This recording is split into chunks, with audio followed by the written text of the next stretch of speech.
दोस्तों, कैसे हैं आप सब लोग। आई होप आप सब अच्छे होंगे। स्वागत है आप सभी का आपके अपने यूट्यूब चैनल पे। तो दोस्तों, आज हम बात करेंगे कि अब हमारे सीटेट के एग्ज़ाम में बहुत ज़्यादा टाइम नहीं है। सिर्फ हमारे पास 22-23 दिन जो भी बचे हैं बस वही हैं। आप बस 20 दिन मान के चलिए, क्योंकि जो एग्ज़ाम का वीक होता है, लाइक आपका फरवरी 8 फरवरी को एग्ज़ाम है, तो वो 2-3 दिन तो आपके ऐसे ही निकल जाएँगे, ठीक है? तो आप मान के चलिए बस आपके पास 20 दिन है और इन 20 दिनों में आपको बहुत अच्छे से सब कुछ करना है। तो एक तो ऐसे हम 2 चीज़ों पे आज बात करेंगे। कुछ लोग ऐसे होंगे जिनका ऑलरेडी जो थ्योरेटिकल पोर्शन है वो पूरा कंप्लीट हो चुका होगा, जिन्होंने बहुत अच्छे से कर भी लिया होगा और उन्होंने अपनी प्रैक्टिस स्टार्ट कर दी है। I mean previous year questions की, या फिर यूट्यूब से कहीं से भी वो लोग अपनी प्रैक्टिस कर रहे हैं। दूसरे कुछ लोग ऐसे होंगे जिन्होंने स्टार्ट भी नहीं किया है और वो अब स्टार्ट करने वाले होंगे। तो हम दोनों पे बात करेंगे कि हमारी जो लास्ट 20 डेज़ की जो स्ट्रेटजी होनी चाहिए, टाइम टेबल होना चाहिए, उसको हमें कैसे यूटिलाइज़ करना है कि हमारा एग्ज़ाम क्लियर हो जाए। मेन फ़ोकस अब हमारा एक ही चीज़ पे है कि एग्ज़ाम क्लियर होना। और अच्छे मार्क्स जिन लोगों का ऑलरेडी थ्योरेटिकल पोर्शन जिन्होंने कर लिया, उनके तो मार्क्स भी अच्छे आएँगे, पर जिन्होंने नहीं कर पाए हैं तो उनके लिए सिर्फ़ एक ही चीज़ रहेगी। अब हमारा मेन फ़ोकस होगा कि एग्ज़ाम क्लियर हो चाहे जैसे हो, ठीक है? तो चलो बात करते हैं अब। तो सबसे पहले तो सीजीपी, लैंग्वेज फर्स्ट हिंदी और इंग्लिश की बात करते हैं। देखो, जिन लोगों का थ्योरेटिकल पोर्शन कंप्लीट हो गया है, ठीक है? अगर आपने अपना सारा का सारा कर ही लिया होगा जब कर रहे हो तो जिन लोगों का थ्योरेटिकल पोर्शन कंप्लीट हो गया है, तो उनके लिए अब बस वो लोग प्रैक्टिस करें, इसके अलावा कुछ मत कीजिए। एक बार क्या करना है आपको कि अपने जो भी नोट्स आपने अगर बनाए हैं, तो ठीक है, नहीं बनाए हैं तो फिर तो आपको प्रैक्टिस ही करनी है। अगर नोट्स बनाए हैं आपने, तो एक बार उनको रिवाइज़ करके और फिर क्वेश्चन को लगाना स्टार्ट कीजिए। और क्वेश्चन को जब आप लगाओ तो बिल्कुल एक देखो, एग्ज़ाम में फेल होना, पास होना एक अलग चीज़ होती है, ठीक है? मेन क्या होता है हमारा सबसे ज़्यादा, अगर बात करें इस टाइप के एग्ज़ाम में जहाँ पे नेगेटिव मार्किंग भी नहीं है, कुछ भी नहीं है, टाइम मैनेजिंग बहुत इम्पोर्टेंट रोल प्ले करता है। अगर कहीं अदर भी कोई भी एग्ज़ाम हो, उसमें हम अगर अपना टाइम मैनेज अच्छे से कर पाते हैं, तो चीज़ें हमारी बहुत ज़्यादा चीज़ें अच्छी हो जाती हैं। तो अब आपको टाइम मैनेज कैसे करना है, आप जब भी कोई प्रैक्टिस आप जैसे 5 सेक्शन है आपके पास, ठीक है? 5 सब्जेक्ट हैं आपके पास अलग-अलग। तो लाइक 150 क्वेश्चंस हैं आपके पास, एक तरह से ये देखो। और उसके लिए आपको 150 I mean 150 he time minute he time दिया जा रहा है। एक क्वेश्चन के लिए 1 मिनट का है आपके पास टाइम है क्वेश्चन को सॉल्व करने का। ठीक है? तो हमारे पास एक क्वेश्चन के लिए 1 मिनट का टाइम है, ठीक है? तो हमको अब जब प्रैक्टिस आप कर कर रहे हो बैठ के, तो आपको अपना टाइमर लगा के बैठिए कि आप अपना हर एक सेक्शन का टाइम डिवाइड कर दीजिए। जैसे जो लोग साइंस साइड से हैं, तो उनके पास साइंस और मैथ होगी, और साइंस और मैथ में बात करें तो मैथ को सॉल्व करने के लिए आपको को टाइम ज़्यादा चाहिए। मैथ का एक क्वेश्चन आप 1 मिनट में सॉल्व नहीं कर सकते, कैसे भी नहीं कर सकते, चाहे आपको जैसे जो ईज़ी हैं क्वेश्चन उनको तो भले ही आप कर लो, लेकिन मैथ में इतना ईज़ी नहीं आता। थोड़ी बहुत तो कैलकुलेशन आपको करनी होगी और 1 मिनट में एक क्वेश्चन आप सॉल्व करना चाहो, वो आपसे नहीं होगा। तो उन लोगों के लिए क्या करना है जिनके पास मैथ है, आप अपना टाइम अदर सब्जेक्ट से बचाना होगा आपको। लाइक जैसे सीजीपी है, तो सीजीपी में आपको अपना टाइम कम देना होगा। अब जब आप सीजीपी घर पे सॉल्व करें, टाइम मैनेज ऐसे ही होगा। अब आप क्या करना है, आपको टाइमर लगाना है और 30 मिनट की जगह आप कोशिश कीजिए 20 मिनट में सीजीपी आपको करनी है।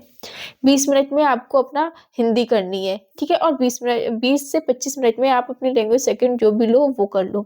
तो अब जैसे 10 आपके 25 मिनट बच गए, ठीक है? 10 मिनट आपके सीडीपी में बच गए, 10 मिनट आपके हिंदी से और 5 मिनट आपके लैंग्वेज सेकंड से, तो 25 मिनट बच गए। इन 25 मिनट को आप मैथ में दे सकते हो, साइंस में थोड़ा ज़्यादा टाइम लगेगा तो साइंस में दे सकते हो। तो इस तरह से आपको अपना टाइम मैनेज करना है एग्ज़ाम में भी, क्योंकि और हाँ, दूसरी चीज़ मैथ को बिल्कुल लास्ट में करना है जिनके पास भी मैथ है, तो मैथ को लास्ट में ही करना है। अगर आप पहले मैथ करने बैठ गए और अगर आपसे एक क्वेश्चन नहीं बन रहा है मान लो, तो आप उस क्वेश्चन पे ही अटके रहते हो, क्योंकि जब भी हम क्वेश्चन सॉल्व करते हैं तो हमें लगता है जितने भी मेथड हैं हमारे, हम सबको फॉलो करके देखें, शायद इस मेथड से नहीं तो इससे इसका क्वेश्चन आंसर आ जाए, इससे नहीं तो दूसरा मेथड लगा, दूसरा नहीं तीसरा फार्मूला यूज़ करते हैं। तो इस चक्कर में हमारा टाइम बहुत वेस्ट होता है और हमारे बाद की सब्जेक्ट में भी अच्छा नहीं कर पाते। तो ये चीज़ याद रखना, सबसे पहले आपको सीडीपी करनी है, फिर आपको लैंग्वेज फर्स्ट करनी है, फिर आपको लैंग्वेज सेकंड करनी है, उसके बाद साइंस और लास्ट में मैथ करना है जिसके पास भी मैथ है। तो जिन लोगों का थ्योरेटिकल पोर्शन कवर हो गया है वो लोग ऐसे प्रैक्टिस करो और टाइम मैनेज करने पे अब ज़्यादा फोकस करो अपना, ठीक है।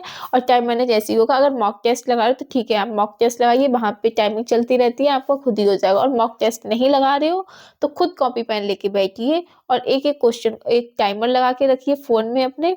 और आप पूरा रोज़ जब अभी 20 दिन तक प्रैक्टिस करोगे तो धीरे धीरे आपका वो 30 मिनट में जो सीजीपी के क्वेश्चन सॉल्व हो रहे हैं उनका टाइम 20 मिनट ही रह जाएगा। तो इस तरह से आपको करना है, ठीक है। तो टाइम मैनेज बहुत इंपॉर्टेंट है। तो जिन लोगों का हो गया थ्योरेटिकल पोर्शन, और हाँ, अब अपना एक टाइम टेबल बनाइए, एक डिसिप्लिन में रहना सीखिए। अभी 20 दिनों तक वो टाइम टेबल आपको फॉलो करना है, उसको बिल्कुल भी नहीं तोड़ना है आपको। सुबह उठिए, आपको जो सब्जेक्ट अच्छा लगे, कि आपको लग रहा है कि ये आपका वीक है या ये पॉइंट आपके वीक है, ये टॉपिक आपके वीक है, उनको रिवाइज कीजिए बार बार और उससे ज़्यादा से ज़्यादा क्वेश्चन कीजिए। सुबह उठिए, हर रोज़ 2 घंटे सीजीपी। अब आप अगर ऐसे सोच रहे हो कि एक दिन आपने सीजीपी कर ली, दूसरे दिन आपने हिंदी कर ली, तो अब ऐसा मत करो। अब आपको रेगुलर अपने पाँचों सब्जेक्ट रिवाइज करने हैं। अगर आपको जैसे कोई सब्जेक्ट आपका तैयार नहीं है ज़्यादा अच्छे से, आपको लग रहा है कि इसको आप कर भी नहीं पाओगे, तो उसको कब टाइम दे दो, लेकिन बाकी सब्जेक्ट को रेगुलर आपको करना है। आपको 1-2 दिन में ग्रामर की और हिंदी पेडागोजी की जो भी है वीडियो भी मिल जाएँगी, बाकी प्रैक्टिस सेशन अपलोड हो रहे हैं। तो इस तरह से अब आपको करना है, ठीक है? तो जिनका हो गया थ्योरेटिकल प्रॉब्लम वो रिवीज़न पे ध्यान दें और बहुत ज़्यादा रिवीज़न करो। रिवाइज़ करने से बहुत सारी चीज़ें क्लियर होती हैं, कॉन्सेप्ट क्लियर होते हैं, आपको पता चलता है एग्ज़ाम में कैसे क्वेश्चन पूछे जा रहे हैं, आपका टाइम मैनेज अच्छा होता है और एग्ज़ाम में क्वेश्चन को अप्रोच करने की जो आपकी एक स्ट्रेंथ होती है वो बहुत ज़्यादा बढ़ जाती है और एक मोटिवेशन बहुत ज़्यादा आने लगता है जब आपसे क्वेश्चन सही होते हैं। तो रिवाइज़ करें जिन लोगों का हो गया। दूसरे कुछ लोग ऐसे होंगे जिन्होंने अब स्टार्ट करने वाले होंगे, अभी तक कुछ नहीं पढ़ा है, जिनका थ्योरेटिकल पोर्शन बिल्कुल भी कंप्लीट नहीं हुआ है और वो अब स्टार्ट करने वाले हैं। तो देखो अब भी ऐसा नहीं है कि क्लियर नहीं हो सकता है, बिल्कुल मार्क्स का नहीं बोलूँगी लेकिन क्लियर हो सकता है आपका। और मैंने आपको पहले भी कई बार बोल चुकी हूँ कि मैंने सिर्फ़ 20 से 22 दिनों में ही किया है, तो क्लियर हो सकता है, ऐसा नहीं है क्लियर नहीं हो सकता है। लेकिन अब आपको स्ट्रिक्टली अपना जो अपना डिसिप्लिन एक बनाओगे, रेगुलर का टाइम टेबल बनाओगे, उसको फ़ॉलो करना होगा। ये नहीं कि आपने 1 से 2-3 दिन अपना एक टाइम टेबल बनाया, उसको फ़ॉलो किया, तीसरे दिन फिर से सारा कुछ बंद हो गया। तो अब आपको एक अपना टाइम टेबल बनाना होगा। अपनी फुल ऑन डेडिकेशन के साथ आपको पढ़ना होगा। अब आपको करना क्या है कि आप हर रोज़ आपको सारे सब्जेक्ट जिन लोगों ने कुछ भी नहीं पढ़ा है और अगर वो उनके पास मैथ है, तो मैं अब आपको एडवाइस दूँगी कि मैथ मत करो।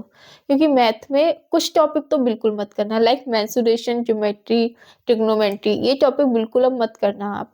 क्योंकि अगर इन टॉपिक को करोगे तो आपके ये टॉपिक होंगे भी नहीं और आप एग्ज़ाम में भी कुछ नहीं कर पाओगे। अब अगर आपको मैथ में जैसे करना है तो आप एलसीएम कर सकते हो, आप एलसीएम एचसीएफ हो गया, नंबर सिस्टम कर सकते हो, सिम्प्लिफिकेशन के क्वेश्चंस लगा लेना, एसआई सीआई कर लेना अगर ज़्यादा करना है, प्रॉफिट लॉस कर लेना परसेंटेज, ठीक है?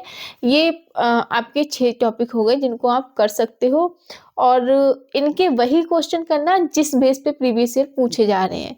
ज़्यादा क्वेश्चन इधर-उधर के मत करना, वही क्वेश्चन करना जो प्रीवियस ईयर आए हुए हैं और उन्हीं को बार-बार रिवाइज़ करना, वो वहाँ से अच्छा हो जाएगा। तो मैथ के ये टॉपिक कर लेना, बाकी अगर किसी का वीक है तो अब वो आप मैथ मत करना जिसका वीक है। क्योंकि तुक्के लगा सकते हो आप, नेगेटिव मार्किंग है नहीं, तो ज़्यादा से ज़्यादा अगर आप लगाओगे तो 7-8 नंबर तो आ ही जाएँगे मैथ में। और अगर आप इसको ही अपना टाइम देते रहोगे, पूरा टाइम दे दोगे तो एग्ज़ाम में आप सॉल्व भी नहीं कर पाओगे क्योंकि इतना अब प्रैक्टिस के लिए टाइम है नहीं। मैथ के एक-एक कॉन्सेप्ट से आपके 10-10, 20-20, 30-30 क्वेश्चन आप करते हो, तब जाके कहीं एक कॉन्सेप्ट आपका क्लियर होता है, क्योंकि उसमें प्रैक्टिस की बहुत ज़रूरत होती है। तो अब मैं उनको वही एडवाइस दूँगी जिन्होंने बिल्कुल भी स्टार्ट नहीं किया और मैथ अच्छा भी नहीं है, तो अब आप मैथ को चूज़ मत करो, आप अपना अदर सब्जेक्ट देखो, ठीक है? तो लाइक आप सीजीपी अच्छी करो, सीजीपी अगर आपने सीजीपी अच्छी कर ली ना तो पेडागोजी के बाकी पोर्शन के भी क्वेश्चन अच्छे हो जाएँगे और सीजीपी की पेडागोजी और सीजीपी तो अच्छी होगी ही होगी। हिंदी अच्छी करो, लैंग्वेज फर्स्ट अगर आपने ली है, लैंग्वेज सेकंड जिन्होंने ली है संस्कृत वो अच्छी करो और उसकी एक वीडियो लाने वाली हूँ संस्कृत की कि आप अगर हिंदी की पेडागोजी आपने अच्छी कर ली तो संस्कृत के क्वेश्चन वहीं से सॉल्व आपके हो जाएँगे। तो वो वाली वीडियो आप ज़रूर देख लेना और कल परसों तक वो वीडियो देखो जहाँ तक है मैं अपलोड कर दूँगी। हो सकता है 1-2 दिन में आपको मिल जाएगी वो वीडियो। तो जिन लोगों ने स्टार्ट नहीं किया उन लोगों को अब एक टाइम टेबल बनाइए, हर रोज़ 2 से 3 घंटे सीटीपी को दीजिए, 2 घंटे अपने हिंदी को दो, 2 घंटे अपने संस्कृत को दो, ठीक है? और अगर आपको लग रहा है कि आपकी सीजीपी वीक है तो उसको और ज़्यादा टाइम दे दो, और रेगुलर एक प्रैक्टिस सेशन लगाइए पूरा 150 क्वेश्चंस का। जिन लोगों ने स्टार्ट नहीं किया उनके लिए, जिनकी थ्योरी हो गई है वो लोग अपना सब्जेक्ट वाइज़ प्रैक्टिस लगाइए, लेकिन जिनका नहीं हुआ है वो पूरा का पूरा आप एक प्रैक्टिस सेट लगाइए और देख लिए कि आपसे कहाँ से गलतियाँ हो रही हैं, like CGP, language first second, क्योंकि ये मार्क्स स्कोरिंग सब्जेक्ट है। वैसे मैथ बहुत अच्छा सब्जेक्ट है, वहाँ पे आपके अगर क्वेश्चन सही है, अगर आपको पता है मेथड सही है तो आप फुल ऑन फुल मार्क्स ला सकते हो। लेकिन अगर आप वीक है तो आप उसको मत टच कीजिए, क्योंकि आपसे होगा भी नहीं, डिमोटिवेट हो जाओगे जब होगा नहीं और दिक्कतें होंगी। पता है हमारी गलती क्या होती है? हमारी गलती होती है हम टीचर्स की सुनते नहीं हैं। आप अगर यूट्यूब पे टीचर्स की सुनेंगे सब कुछ, तो हमें क्या लगता है हम इधर भी देख लें, इस टीचर का भी देख लें, हो सकता है इनका फँस जाए। हम भागते रहते हैं और 10 लोगों की बातें सुनते रहते हैं और फॉलो एक भी नहीं कर पाते, और यही गलती होती है हमारी किसी भी एग्ज़ाम को क्वालीफाई ना करने की। दूसरी चीज़ सबसे बड़ी प्रैक्टिस है, आप प्रैक्टिस ज़्यादा से ज़्यादा करो, बार-बार मैंने स्टार्टिंग से एक ही चीज़ बोली है कि आप क्वेश्चन की प्रैक्टिस कीजिए अगर आपको सीटेट क्वालीफाई करना है। क्योंकि यहाँ पे वही क्वेश्चन ज़्यादातर आप देखोगे तो ऑप्शन चेंज, कभी लैंग्वेज चेंज करके वही क्वेश्चन ज़्यादातर आते-जाते रहते हैं। तो जिन लोगों ने बिल्कुल भी नहीं किया है, अब एक डिसिप्लिन बनाइए, अपना एक टाइम टेबल बनाइए, उसको रेगुलर फॉलो कीजिए 20 दिनों तक और आपका हो जाएगा। ठीक है? तो इस तरह से आपको करना है, प्रैक्टिस ज़्यादा से ज़्यादा कीजिए, प्रैक्टिस सेल लगाइए, जितना प्रैक्टिस करोगे उतनी चीज़ें अच्छी होंगी, कॉन्सेप्ट अच्छे होंगे और आपसे चीज़ें होती भी जाएँगी। तो इस तरह से आपको करना है, बाकी संस्कृत के लिए एक वीडियो बना दूँगी मैं। पैराग्राफ की मैंने ऑलरेडी बना रखी है, आपको पैराग्राफ कैसे सॉल्व करना, संस्कृत नहीं आती फिर भी आप वहाँ से ईज़िली कर लेना। 1-2 प्रैक्टिस है संस्कृत पैराग्राफ की और अपलोड कर दूँगी। पेडागोजी संस्कृत की कैसे करनी है उसकी वीडियो आपको 1-2 दिनों में मिल जाएगी। तो अच्छे से पढ़ते रहिए, ऑल द बेस्ट, मिलते हैं नेक्स्ट वीडियो में। बहुत कम टाइम बचा है और अब सिर्फ़ और सिर्फ़ अपनी पढ़ाई पे ध्यान दो, सारी चीज़ें हटा दीजिए जो भी आप कर रहे हो एक्स्ट्रा, वो सारी चीज़ें बंद कर दो, सिर्फ़ और सिर्फ़ पढ़ाई पे ध्यान दो और बिल्कुल क्लियर होगा, अच्छे मार्क्स भी आएँगे, आप बस कोशिश कीजिए। तो अगेन ऑल द बेस्ट, मिलते हैं नेक्स्ट वीडियो में।